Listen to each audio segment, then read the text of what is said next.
고기를 먹었다라고 하면은 3시간, 4시간 소화를 시키시고 잘 주무신다라고 하면은 문제는 없어요. 근데 그게 안 되다 보니까 밑접알 본전이기 때문에 일반적으로 단백질 하면은 단백질 이퀄 고기라고 생각하시는 분들이 꽤 많아요.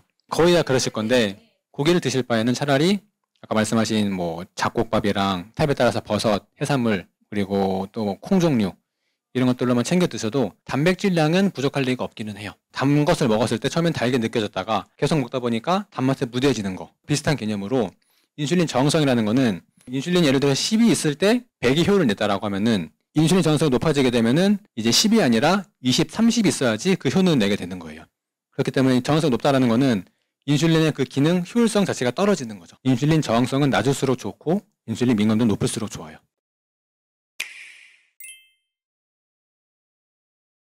정님이 요약을 해주신 거에서 네. 세 번째 줄에 야식을 먹으면 자는 동안 혈당이 높게 유지되어 인슐린 저항성이 높아지는 것이 이 말 뜻을 네. 골라서 이거 좀 알려주시면.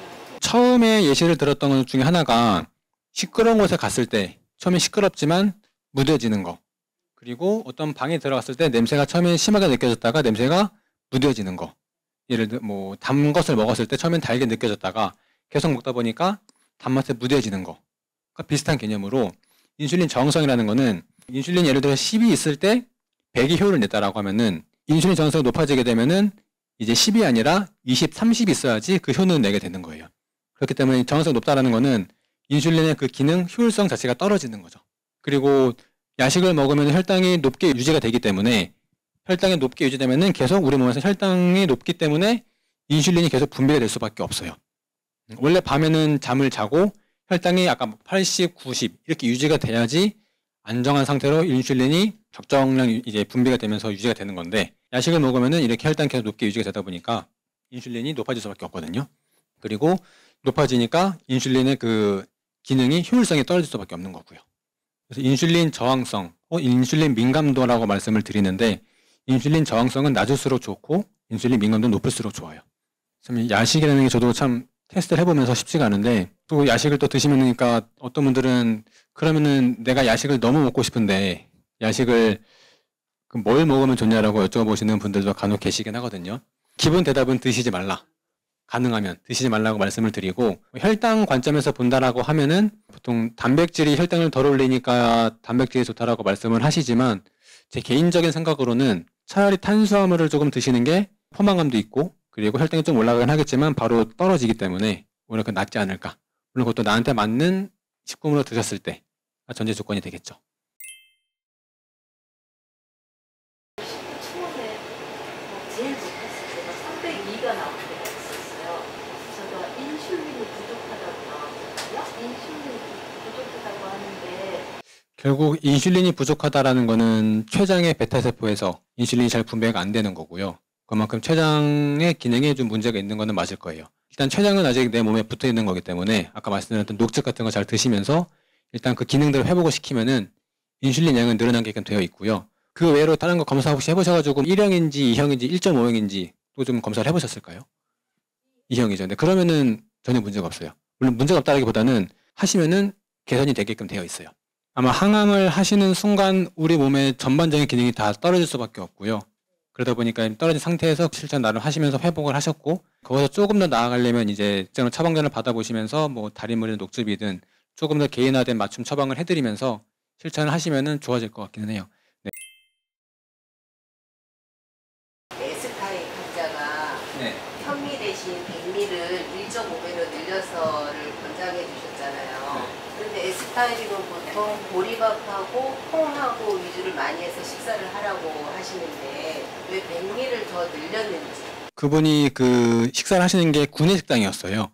그러다 보니까 거기 선택지에서 보리밥이 없어가지고 그렇다고 현미밥을 드시니까 S타입이시기 때문에 드시지 말라고 말씀을 드려야 되는데 대체를 할 게 거기서 이제 백미밖에 없다 보니까 백미로 말씀을 드린 거고 그게 좀 부족하다고 하시니까 조금 늘려보자라고 해가지고 그렇게 좀 해봤던 거긴 합니다.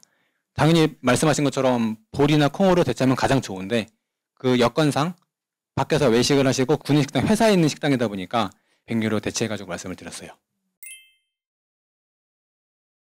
보통 녹즙 달인물 드시면서 뭐 디토솔 같이 드시고 가끔 그렇게 드셔가지고 조금 배가 부르다는 분들이 계시는데 그런 부작용 말고는 특별한 건 없어요. 밥은 조금이라기보다는 이미 실천을 잘 하시고 계시다면은 내 몸에서 알려줄 거예요. 내가 잘 먹었을 때 이제 딱 여기까지다라고 몸에서 신호를 줄 거거든요. 그러면 적게 먹고 많이 먹고라기보다는 내가 식사를 잘 하시다가 조금 배부르다 라고 할 때 그냥 딱 손을 놓으시면 돼요.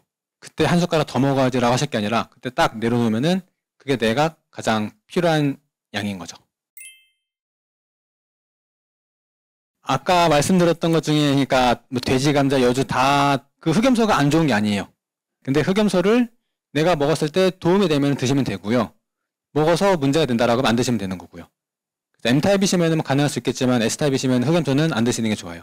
그러니까 뭐 흑염소나 요즘에 또 뭐 에삽이나 굉장히 많은 식품들이 이제 광고를 하고 있는데 그런 것들이 당연히 효과가 있는 거는 맞아요. 그러니까 맞는 분들이 드시면 당연히 에삽이도 사과 식초고 산이 많이 들어있기 때문에 효과를 보시는 것도 맞는데 그런 것들이 후기를 보면은 효과를 봤다는 분도 계시고 못 봤다는 분들도 계세요. 그렇다는 거는 그 음식을 내가 먹었을 때 효과가 있을 수도 있고 없을 수도 있어요. 저는 이제 그걸 먹었을 때 도움이 될까 안 될까를 고민을 보통은 하시지만 저희는 당신이 이 타입이니까 이거는 글쎄요.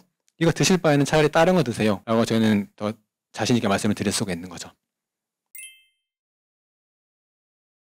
저희가 고기가 안 좋다라고 말씀을 드리는 건 아니에요. 당연히 고기의 그 장점이 있고 동물성 단백질이 식물성 단백질에 비해서 필수 아미노산 조성이 좋은 거는 맞아요. 당연히 그런 장점이 있고 철분도 다량 함유가 되어 있고 비햄철보다 햄철이 더 소화가 잘 된다는 그런 것도 있는 거는 맞지만 오히려 반대로 단백질이 고기에도 들어있지만 밥에도 들어있고요. 그리고 버섯, 해산물, 콩에도 충분히 들어있기 때문에 단지 고기는 그거 딱 하나 먹으면은 웬만하면 충족이 되기 때문에 그 편리함은 있어요. 편리함이 있는 만큼 얘를 좀 많이 드시거나 혹은 늦게 드시거나 하면은 소화가 안 되기 때문에 오히려 문제가 생길 수가 있고요. 뭐 예를 들어서 고기를 먹었다라고 하면은 3시간, 4시간 소화를 시키시고 잘 주무신다라고 하면은 문제는 없어요. 근데 그게 안 되다 보니까 고기는 항상 제가 말씀을 드리는 게 밑져봐야 본전이기 때문에 고기를 드실 바에는 차라리 아까 말씀하신 뭐 잡곡밥이랑 타입에 따라서 버섯, 해산물 그리고 또 콩 종류 이런 것들로만 챙겨 드셔도 단백질량은 부족할 리가 없기는 해요.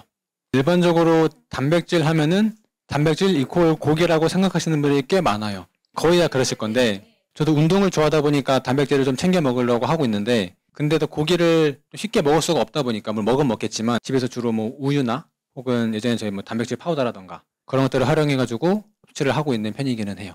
고기는 아마 계속 말씀을 드려도 그분이 실제로 실천을 해보시고 좋아지시고 그리고 오히려 단백질을 많이 드셨을 때 크레아틴이든 다른 수치에 문제가 없는지 그런 것들을 한번 보셔야지 납득을 하실 것 같긴 한데 그런 분들은 한번 실제로 오셔가지고 혈액 검사 해보시면서 그 지금 결과를 좀 봐야 될 것 같아요. 단순히 논리만 놓고 말씀을 드리면은 아마 납득하시기가 어려울 수도 있어서 실제로 실천해 보시고 느껴보시고 혈액 검사를 보여드려야지 아마 납득을 하실 것 같기는 해요.